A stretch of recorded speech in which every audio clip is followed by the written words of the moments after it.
Subscribe. Jay here. Hello there guys, welcome to be my channel Jahim. Nje kukwereka akantu k'ibanga cyangwa se uburyo wareba seriyo namba ya telefone ya matushe iyo ariyo yose mu buzima cyangwa se iyo ariyo yose. Twihuse ntabwo nje gutinda, turasimbukira muri kamera kugira ngo tuze kubireba neza. Nkuko ubibona rero, iyi ni telefone ya gatushe mfite mu ntoki ya Airtel.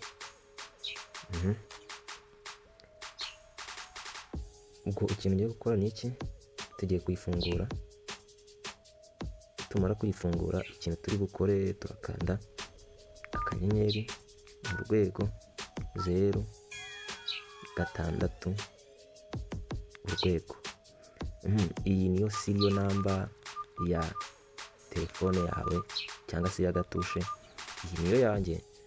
So guys, uvuga ngo nyine kutabizi hari yazabona ngo ni email, niba mubizi neza nyine gatushe se zigira email, ariko nyine no kuvuga ngo impamvu nyine iba ari email. Iyi ngiyi niyo code utanga mu gihe wabuze telefone yawe igakurikiranwa muri bibu, muri make ariko bari kumbyita mu gihe wibwe telefone cyangwa se mu gihe yabuze. Iyi ni yanjye, nawe wakanda iyo mibare ukabona yawe.